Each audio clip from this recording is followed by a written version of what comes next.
बिस्मिल्लाहिर्रहमानिर्रहीम। अस्सलाम वालेकुम। मेरा नाम डॉक्टर मुदस्सिर हुसैन है और आप देख रहे हैं मेरा यूट्यूब चैनल वेटनरी इनसाइट्स।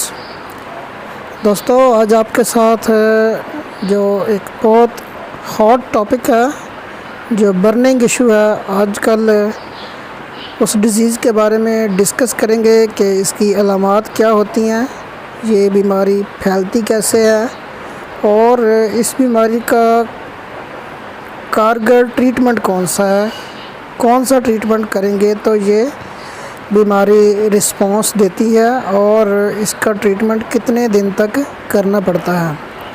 दोस्तों, ये आप पेशेंट देख रहे हैं, इसको लंपी स्किन डिज़ीज़ की बीमारी हुई है, जो कि एक रिसेंट आउटब्रेक आई हुई है।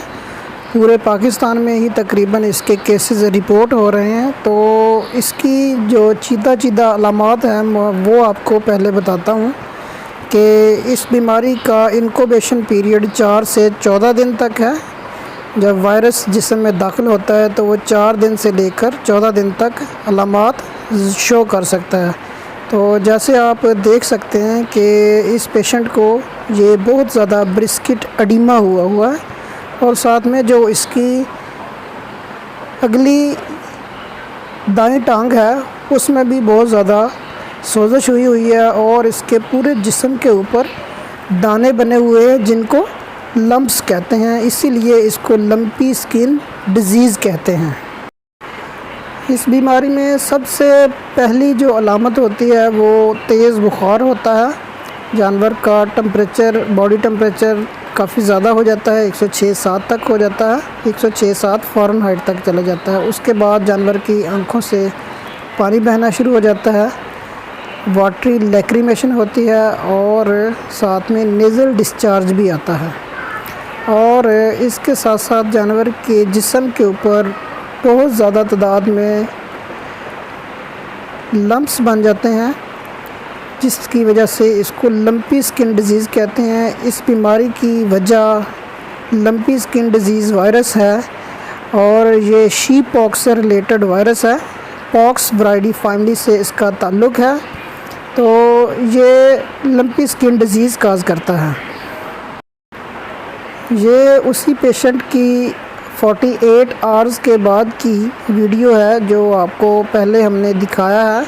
तो उसकी ट्रीटमेंट करने के बाद इसको अल्हम्दुलिल्लाह काफ़ी रिस्पांस आया है और इसकी जो ब्रिस्किट एडिमा था वो भी काफ़ी हद तक रिड्यूस हो गया है, तकरीबन 75% वो रिड्यूस हो गया है और जानवर ने खाना पीना भी स्टार्ट कर दिया है और इसकी लेमनेस भी काफ़ी हद तक कम हो चुकी है।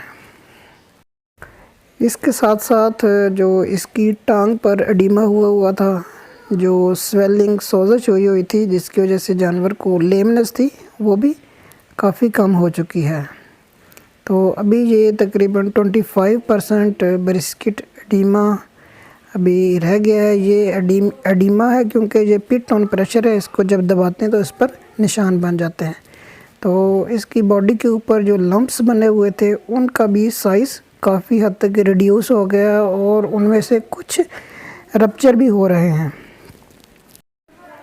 इस बीमारी की मॉर्बिडिटी 5 से 50% तक है कि अगर 100 जानवर का शेड है तो उसमें से तकरीबन 5 से 50 तक जानवर इस बीमारी से बीमार हो जाते हैं और इसकी मोर्टेलिटी काफ़ी ज़्यादा कम है, 1 to 2% जानवरों की मोर्टेलिटी होती है। लेकिन इस बीमारी का कन्वल्सेंट पीरियड काफ़ी ज़्यादा है क्योंकि इसमें जो बॉडी के ऊपर लम्प्स बनते हैं तो वो काफ़ी देर लगा देते हैं हीलिंग होने में। इसके साथ साथ क्योंकि ये वायरल इन्फेक्शन है तो इसमें जो लिम्फ नोड्स है उनकी भी स्वेलिंग हो जाती है। ये आप लोग देख सकते हैं कि इसकी जो प्री सर्वाइकल लिम्फ नोड्स है वो काफ़ी स्वेल हैं।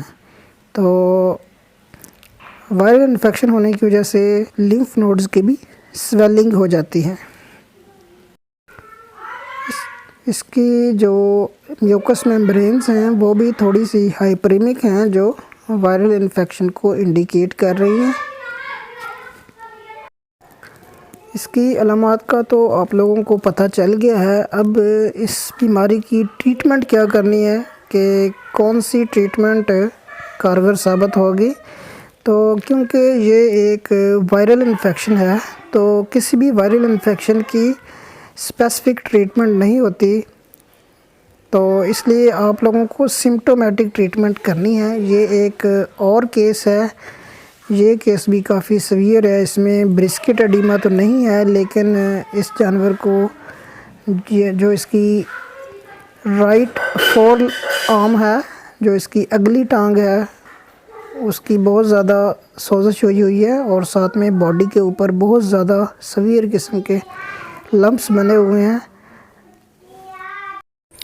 ट्रीटमेंट आप लोगों ने सिम्प्टोमेटिक ट्रीटमेंट करनी है, जिसमें आप लोग एक एंटी एलर्जिक मेडिसिन यूज़ करेंगे जो क्लोरफेनेरामिन मैलिएट या फिर फेनेरामिन मैलिएट यूज़ कर सकते हैं। साथ में आपने एंटीबायोटिक यूज़ करनी है, जो कि फ़र्स्ट लाइन में आप लोग पेनिसिलिन ग्रुप यूज़ कर सकते हैं। इसके अलावा आप ऑक्सीटेट्रासाइक्लिन ग्रुप भी यूज़ कर सकते हैं, क्योंकि जो ऑक्सीटेट्रासाइक्लिन एंटीबायोटिक है, ये जो लार्ज वायरसेस हैं लाइक पॉक्स वायरसेस, इनके ख़िलाफ़ भी एक्टिविटी रखती है, तो आप लोग ऑक्सीटेट्रासाइक्लिन भी यूज़ कर सकते हैं।